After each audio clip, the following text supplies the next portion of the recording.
Hello everyone, welcome back to our channel study beyond classes. This is your mentor Rohit Saini. तो आज हम देखने वाले हैं बहुत ही इंपॉर्टेंट टॉपिक जो आपकी केमिस्ट्री के लिए फंडामेंटल है। तो आज हम बात करेंगे सबसे इंपॉर्टेंट इलेक्ट्रॉनिक कॉन्फ़िगरेशन की। फिर हम देखेंगे कि इलेक्ट्रॉनिक कॉन्फ़िगरेशन के साथ साथ वैलेंस इलेक्ट्रॉन्स क्या होते हैं। फिर हम बात करेंगे कि वैलेंसी क्या होती है। फिर हम बात करेंगे कि नेचर ऑफ द एलिमेंट क्या होगा। तो इस वीडियो को एंड तक जरूर देखिएगा और अच्छे लगे तो शेयर करना ना भूलें।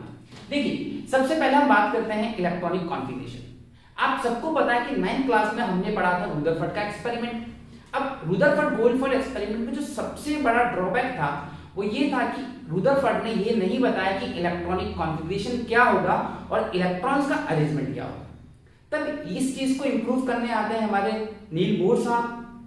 अब बोर साहब क्या करते हैं, बोर साहब हमें ये आइडिया देते हैं कि इलेक्ट्रॉनिक कॉन्फ़िगरेशन कैसे होता है। और ट्रस्ट में बहुत सारे बच्चे इन चीजों को इग्नोर कर देते हैं और बाद में यही चीजें उनको बहुत ज्यादा परेशान करती है। तो आज हम देखते हैं कि इलेक्ट्रॉनिक कॉन्फ़िगरेशन क्या होता है और सारी चीजें उससे रिलेटेड जितनी भी चीजें हम इस वीडियो में कवर करने वाले हैं। देखिए, तो सबसे पहली चीज इलेक्ट्रॉनिक कॉन्फ़िगरेशन। नील बोर साहब ने बोला कि जो एटम है उसमें इलेक्ट्रॉन्स का जो अरेंजमेंट होता है बहुत सिस्टमैटिक होता है। जो इलेक्ट्रॉन्स है वो अपने ऑर्बिट्स में रिवॉल्व करते हैं। अब ये ऑर्बिट क्या है? ऑर्बिट का मतलब सिंपल सा है, ऑर्बिट वो पाथ है जिसमें इलेक्ट्रॉन्स घूमते हैं। सीधी सी बात है, हम किस में घूमते हैं साहब? हमें भी रोड चाहिए भाई, रोड में हम टहल रहे हैं तो वैसे इलेक्ट्रॉन जिस पाथ में टहलते हैं हम लोग उसको कहते हैं रोड अपने लिए, और वहीं पे इलेक्ट्रॉन के केस में, एटम के केस में ये कहलाता है ऑर्बिट। 10th क्लास में आप इसको शेल, सब शेल के नाम से भी देखेंगे। Got it? तो देखिए, नील बोर साहब ने कहा कि अगर आपको कभी भी इलेक्ट्रॉनिक कॉन्फ़िगरेशन निकालना तो आप सिर्फ इस नंबर का ध्यान रखिए, 2n²। What is n here? n is the number of orbits. For example, अगर मैं बात करता हूं फर्स्ट ऑर्बिट की, तो मैं फर्स्ट ऑर्बिट की बात करता हूं तो I have to put the value of n equals to 1। जैसे मैंने वैल्यू ऑफ n 1 डाली तो ये हो गया 2, 1 का स्क्वायर इट्स 2। तो पहले ऑर्बिट में 2 इलेक्ट्रॉन्स आएंगे। अच्छा, अगर मैं सेकंड की बात करूं, सेकंड ऑर्बिट की बात करते हैं हम लोग, तो सेकंड ऑर्बिट में हम देखें तो 2, 2 का स्क्वायर इट्स 4, 4 2 जा 8 इलेक्ट्रॉन सेकंड ऑर्बिट में। अच्छा, थर्ड ऑर्बिट की बात करें हम तो 2, 3 का स्क्वायर 9, 9 2 का 18 इलेक्ट्रॉन्स आ गए। अगर मैं फोर्थ ऑर्बिट की बात करूं तो फोर्थ ऑर्बिट को अगर हम देखते हैं तो 2 into 4 का स्क्वायर इज 16, 16 2 जा 32। ऐसे ही अगर मैं फिफ्थ ऑर्बिट की बात करूं तो फिफ्थ ऑर्बिट में 2 into 5 का स्क्वायर 25, 25 2 जा 50। ऐसे में अगर nth ऑर्बिट की बात करता हूं then we can see the 2n²। तो इस फॉर्मेट में नंबर ऑफ इलेक्ट्रॉन्स होते हैं। अब ये तो नील बोर के अकॉर्डिंग है, लेकिन एक्चुअल में क्या सारे इलेक्ट्रॉन्स का कॉन्फ़िगरेशन यही होने वाला है? नहीं।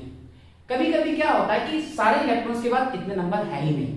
अब नंबर्स की क्या बात करें, मैं बात कर रहा हूं एटॉमिक नंबर्स की। एटॉमिक नंबर का मतलब होता है कि एक एटम के अंदर कितने इलेक्ट्रॉन्स और कितने प्रोटॉन्स हैं। जितने इलेक्ट्रॉन्स और आई एम यूजिंग वर्ड और प्रोटॉन्स होते हैं वही उसके इलेक्ट्रॉन एटॉमिक नंबर को बनाते हैं। तो ये सब एटॉमिक नंबर रिप्रेजेंट करेंगे। बट क्या हर एलिमेंट के पास ये कॉन्फ़िगरेशन होगा? नहीं, क्योंकि हर एलिमेंट के पास अगर ये कॉन्फ़िगरेशन होता तो सारे के एटॉमिक नंबर सेम होते हैं, बट ऐसा बिल्कुल भी नहीं है। तो अब हम देखते हैं, इसको हम कहते हैं electronic configuration, the representation of electrons in their respective orbits.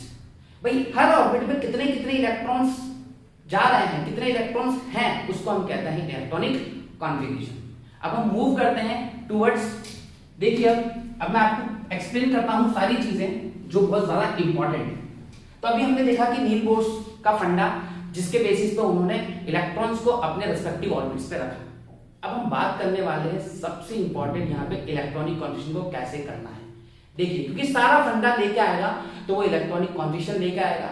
तो सारी चीजों को, इधर उधर की चीजों को हटा दीजिए और सारा फोकस आपका कुछ मिनटों के लिए सिर्फ और सिर्फ स्क्रीन पे होना चाहिए। देखिए, मैं बात करता हूं, एक एलिमेंट ले लेते हैं हम लोग। सपोज मैंने एक एलिमेंट ले लिया N। इस एलिमेंट को सब जानते हैं, सोडियम है।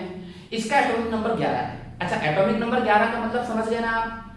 इसका मतलब ये है कि इसके इस एटम के अंदर टोटल इलेक्ट्रॉन्स कितने हैं? 11 है। इलेक्ट्रॉनिक कॉन्फ़िगरेशन करते हैं तो पहले ऑर्बिट में तो 2 एज पर द नील बोर, दूसरे ऑर्बिट में 8। बट नील बोर साहब कहते हैं कि तीसरे में क्या होना चाहिए? 18। बट 18 तो पॉसिबल है ही नहीं ना साहब। भाई सीधी सी बात है, मुझे 6 रोटी की भूख है। अब मुझे घर पे 6 रोटी है ही नहीं, मम्मी बाहर गई है, 2 रोटी है, तो मैं 2 रोटी से सेटिस्फाई करूंगा खुद को। एग्जैक्टली तो 1 इलेक्ट्रॉन हो गया यहाँ पे। एक्चुअल में कितना होने चाहिए? 18। तो ये 18 नहीं होके 1 इलेक्ट्रॉन आ जाता है यहाँ पे। अब बात करेंगे कि कैसे काम करेगा। तो लास्ट ऑर्बिट में जो इलेक्ट्रॉन्स होते हैं, the number of electrons present in last orbit, उसको हम कहते हैं वैलेंस इलेक्ट्रॉन्स। तो अगर मैं पूछूं आपसे कि इसके वैलेंस इलेक्ट्रॉन्स कितने हैं, तो आंसर इज 1। इसका वैलेंस इलेक्ट्रॉन 1 है। यहां तक समझ में आया? अब देखिए बहुत ही बढ़िया मसला है। आज आप स्क्रीन में मुझको देख रहे हैं, उसके पीछे एक रीजन है, यू वांट स्टेबिलिटी।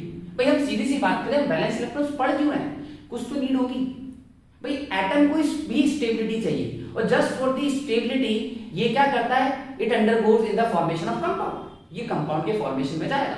अब कंपाउंड का फॉर्मेशन कैसे होगा? यहाँ पे गिव एंड टेक होगा।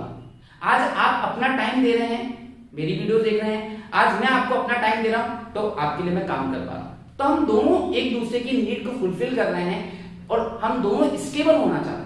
यहाँ पे भी कंपाउंड को स्टेबिलिटी चाहिए, सोडियम को स्टेबिलिटी चाहिए। सोडियम क्या करेगा? अपना 1 इलेक्ट्रॉन, देखिए अब ये तो न्यूक्लियस के सबसे पास है, पहला ऑर्बिट है, ये दूसरा ऑर्बिट, ये न्यूक्लियस पहला ऑर्बिट, दूसरा ऑर्बिट, तीसरा ऑर्बिट, लास्ट ऑर्बिट आखिरी में है। तो मुझे प्रैक्टिकली बताइए किस ऑर्बिट में फोर्स ऑफ अट्रैक्शन सबसे कम होगा?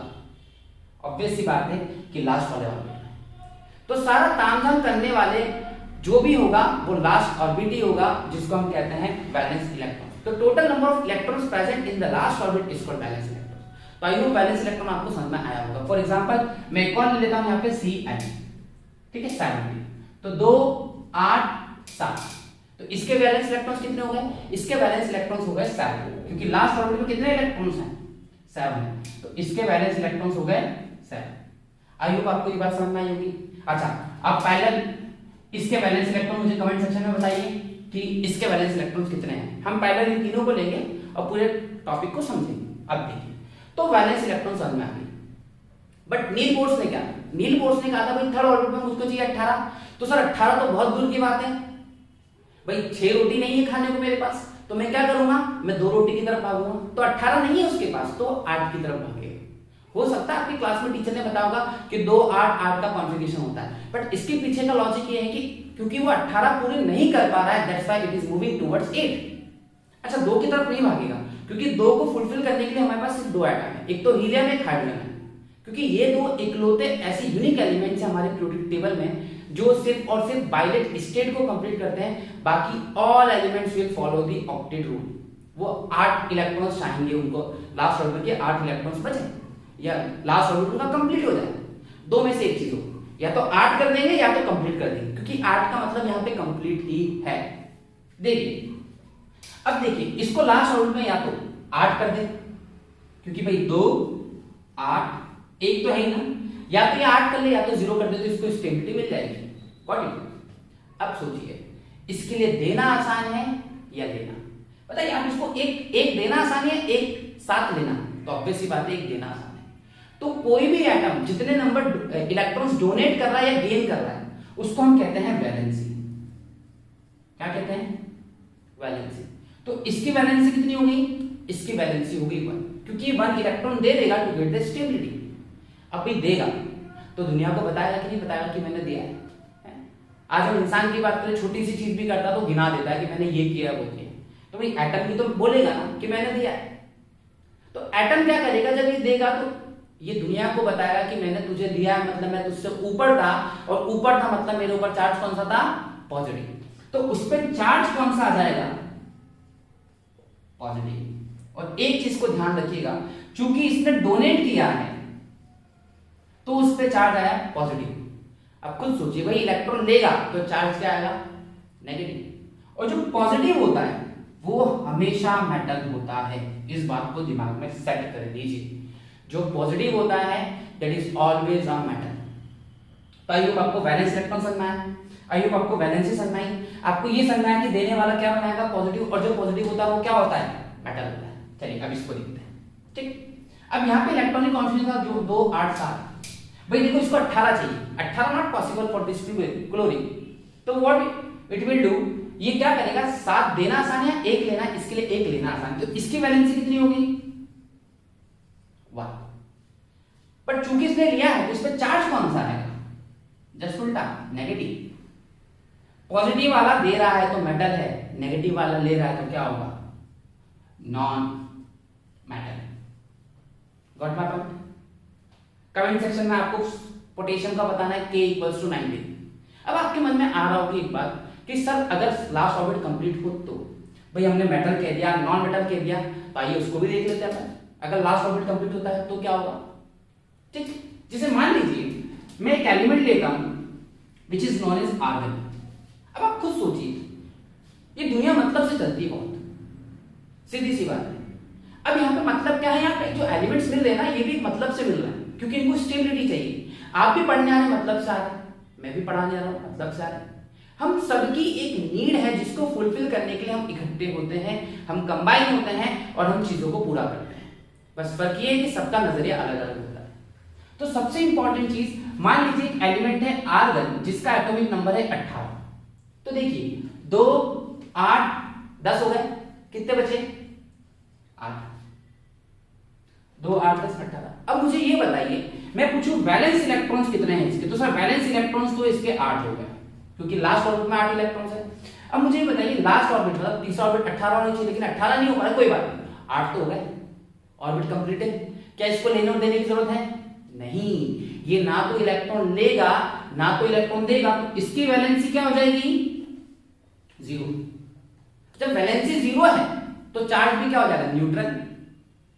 ये कंपाउंड ना तो मेटल होता है ना नॉन मेटल होता है, इसको हम नई कैटेगरी देते हैं which is called noble gas. I hope आपको चीजें समझ में आई होंगी। कमेंट सेक्शन में पोटेशियम की सारी चीजें, वैलेंस इलेक्ट्रॉन्स, वैलेंसी और साथ आपको नेचर जरूर करिएगा। और अगर वीडियो अच्छी लगे तो अपने दोस्तों के साथ, अपने फ्रेंड्स के साथ इसको शेयर करना ना भूलें। और ऐसे ही एक्साइटिंग वीडियोस के लिए हमारे चैनल को अभी सब्सक्राइब करें। सारी वीडियोस प्लेलिस्ट पे अवेलेबल है for higher classes as well as for lower classes. अगर वीडियो अच्छी लगे तो लाइक जरूर करें। Thank you.